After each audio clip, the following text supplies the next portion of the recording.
안녕하세요. 승금초대 유재구입니다. 주말인데요. 하늘이 찌뿌드해요. 제가 쇼츠로 하늘 찍어가지고 작년에 하늘 번님이라고 하는 제가 시를 하나 썼는데 같이 조금 전에 올렸습니다. 요즘에 제일 힘든 곳이 한국은행일 것 같아요. 이창용 한국은행 총재. 환율 때문에 잠도 아마 못 주무실 것 같아요. 그런데 좀 제가 아쉬운 거는 10월 21일, 22일 미국에서 IMF 연차총회 가셨잖아요. 최상무 기재부 장관하고. 그때 가셔가지고 내외신 기자분들하고 담화하실 때 최상무 기재부 장관은 1,400원대 환율이 뉴노멀 할 수 있다는 뉘앙스로 그렇게 메시지를 주셨어요. 그리고 이창용 한국은행 총재는 환율의 1,400원, 1,500원보다는 변동성에 초점을 두겠다.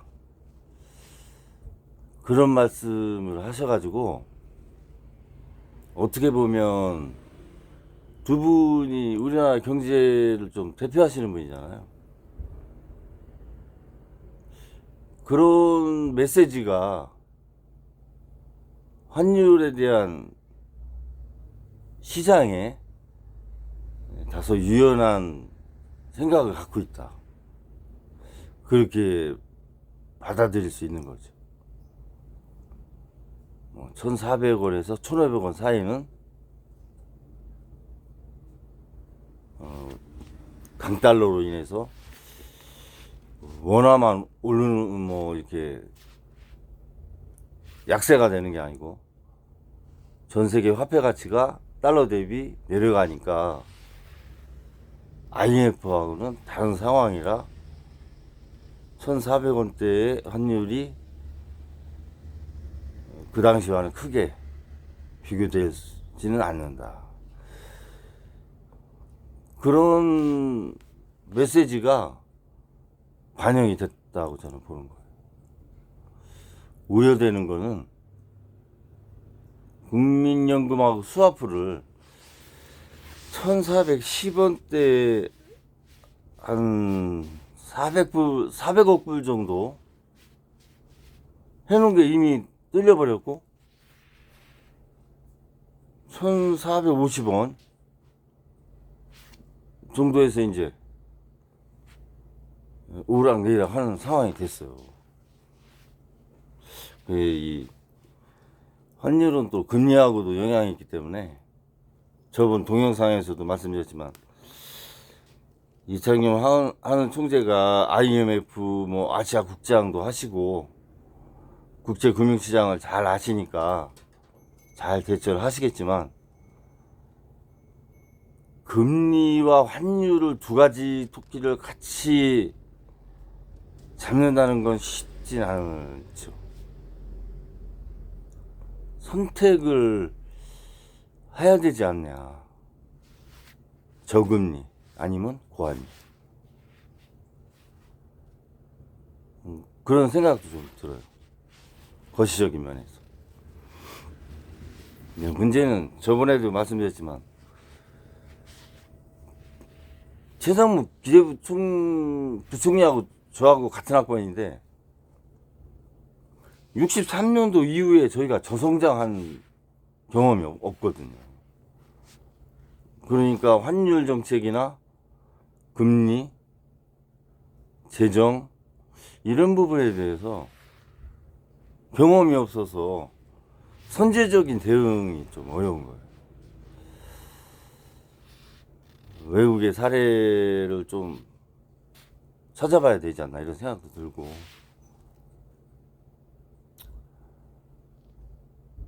제가 어제 기사를 보면서 좀 환율 방어하는데 한국은행이 어려움을 정말 겪고 있구나 이런 생각이 드는 것이, 이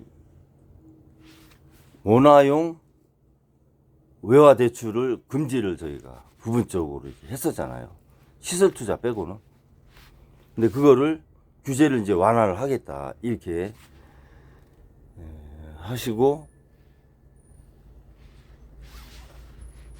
선물 포지션 관련해서 국내은행은 50에서 75%까지, 외국은행은 275에서 350%까지 비율을 이제 높였어요. 그거까지 지금 이렇게 손을 쓸 정도면 급한 거죠. 저는 외환 사정이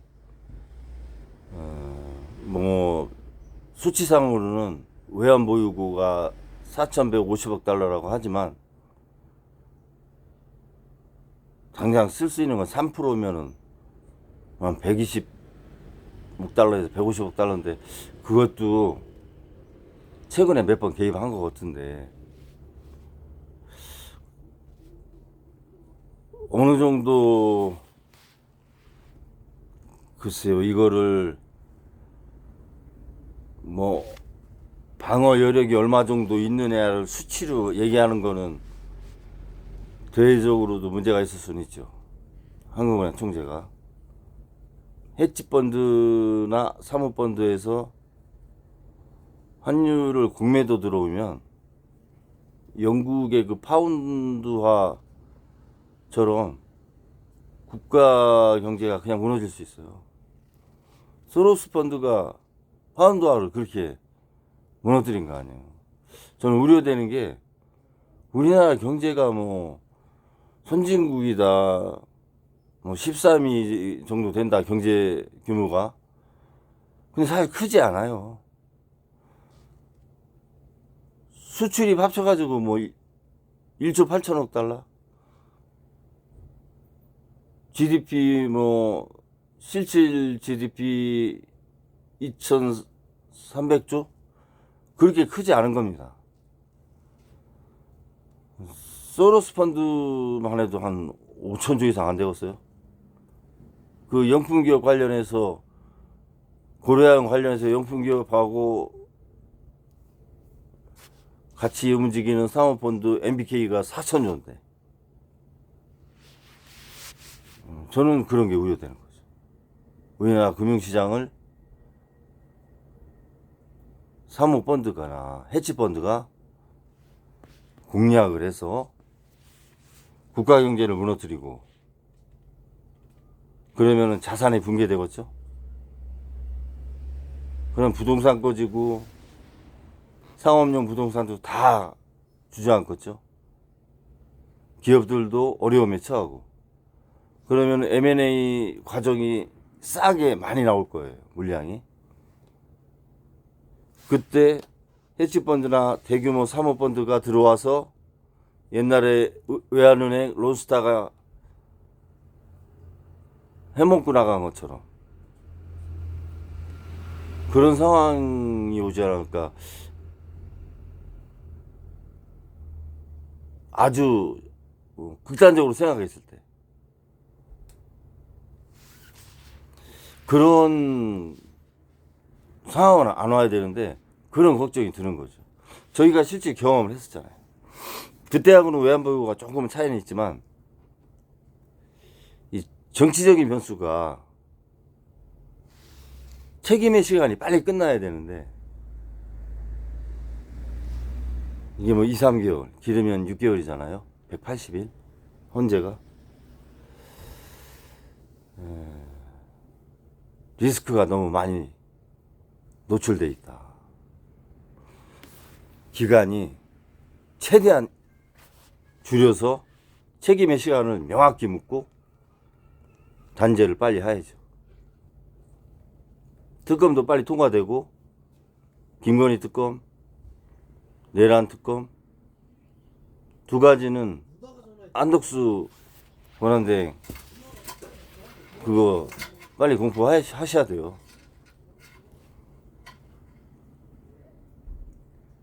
본인이 지금 어떤 입장에서 권한대행 하시는 거 아시잖아요. 국가와 국민을 위하는 길이 어느 것인가 잘 판단하시고, 지금은 윤정부의 내각이 아니다, 과도내각, 거시내각이다 라는 마음으로 묵시적으로 지금 권한대행을 인정해드리는 거잖아요. 국회에서 탄핵 사유가 있는데도. 그러면 국익을 위해서 판단을 하셔야지.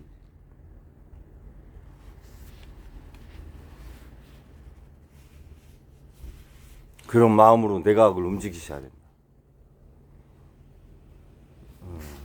여야정 국정협의체를 출범을 같이 하시기로 했으니까 국민의 여망을 잘 담으셔야 돼요. 지금은 새로운 정권이 탄생하는 시기에 여가 있고 야가 있고 검찰이 있고 새로운 보이지 않는 세력이 있을 수도 있어요. 그게 군일 수도 있고 검찰일 수도 있고 정치권에서도 보이지 않는 권력이 있을 수도 있어요. 내각제 세력. 아무튼 리더십이 공백이고 국정의 권력이 공백인 상태에서 무도한 권력이 나타나서 대한민국의 발전을 훼손시키는 그러한 상황이 있어서는 안 됩니다. 그리고 국민들이 절대 허용하지 않을 것이고, 외환관리를 정말 잘 해주셔야 돼요. 한국은행. 그리고 최상목 기재부 장관님은 트럼프의 관세 정책에 대해서 어느 정도 현실적인 대안을 좀 마련을 하시고 하셨으면 국민들한테 일정 부분 전달을 해줄 필요 있어요. 기업들하고. 공급망 재구축 과정에서 저희가 우리나라 하나도 해놓은 게 없잖아요. 우리나라의 공급망 재편성 과정에서 해외 기업이 들어온 기업이 있어요? 없잖아요. 다 나갔지. 특히 미국으로. 어떻게 보면 우리나라가 지금 제조업 공동화가 진행되는 과정에 있는 것 같아요. 제 생각에는. 이 내수 침체의 근본 원인이 거기서 있지 않냐 이런 생각도 드는 거예요. 고용을 창출할 기업들이 없는 거야. 외국에 나와가지고. 실업률이 올라가고.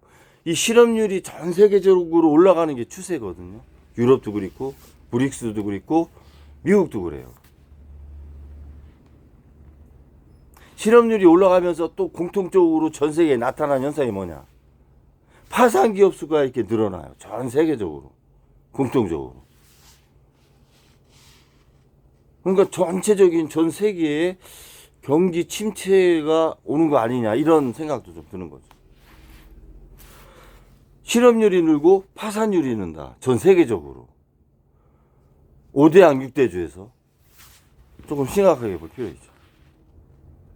그리고 관세 관련해서 관세 품목이 해당되지 않는 품목을 발굴하고 관세를 비껴나갈 수 있는 기업을 빨리 찾고, 국내에서 또 외국에서 관세를 적용받지 않는 나라를 빨리 찾고, 외국에서 관세를 피할 수 있는 품목을 찾아서 공급망을, 트럼프 관세 정책을 피할 수 있는 공급망을 빨리 확보를, 재구축을 하는 것이 좀 중요하지 않냐. 발등에 떨어진 물 아니냐. 그런 생각 많이 들고요. 트럼프 대통령하고는 로비를 하던 인적 네트워크를 사용하던 천연가스를 사주겠다든가 어떤 러브콜을 제시를 해서 관세를 최대한 낮게 적용받을 수 있게 관계를 빨리 맺어가는 것도 중요할 것 같아요. 제 생각에.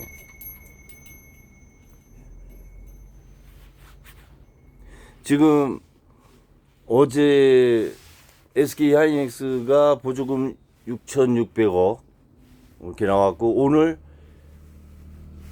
삼성이 6조 9천억 보조금이 이제 확정됐는데, 그것은 이제 시설 투자가 진행되는 거 봐가면서 이제 지급을 한다는 조건이죠. 그리고 트럼프 임기 내에 지급을 한다 이렇게 돼 있는데, TSMC가 한 10조 받았어요. 마이크론이 한 9조, 인텔이 한 13조. 삼성전자가 9조 7천억 정도가 원래 받게 돼 있는데, 원래 26%에서 16%밖에 못 받게 된 상황이죠. 6조 9천억이면.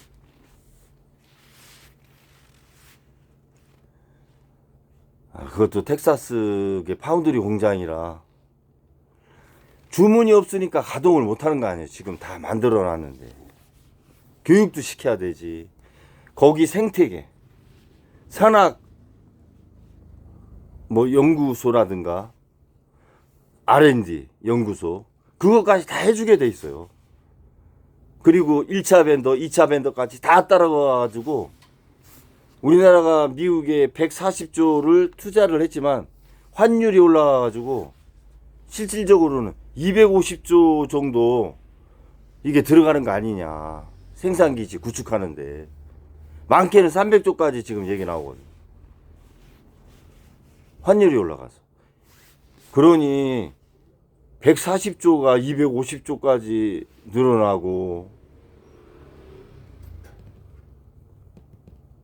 공장은 거의 전놨는데 26년도에 장비가 들어오는 거로 해놨잖아요. 지금 25년도 총과 EUV,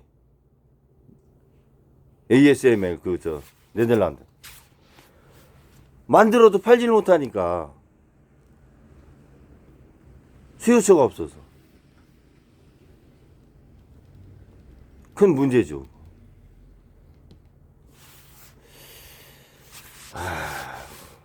디램 가격도 2.5달러에서 지금 1.3달러까지 내려왔고, 내년에는 더 떨어진다고 하고요. 낸드도 4.2달러인가에서 지금 2.5달러인가? 하여튼 반토막 났어요, 가격이. 그러니까 삼성전자는 이 종합적인 위기가 지금 오고 있는 거예요. 빨리 극복을 잘 해야 되는데 걱정입니다. 아무튼 한국은행이 흔들려서는 안 된다. 중심을 잘 잡고 가셔야 된다.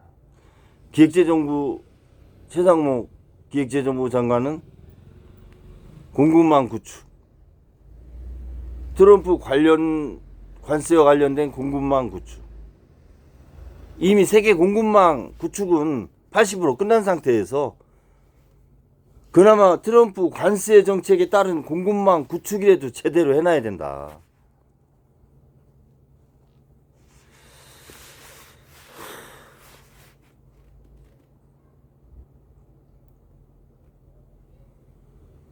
한덕수 국무총리가 지금은 행정부에 그나마 중심이 돼서 가시니까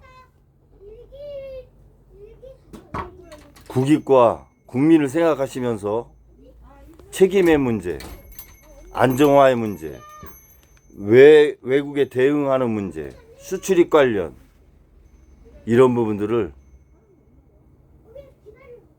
올바로 하셔요.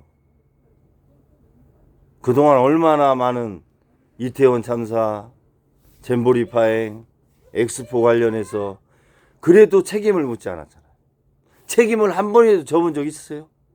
한덕수 국무총리? 권한대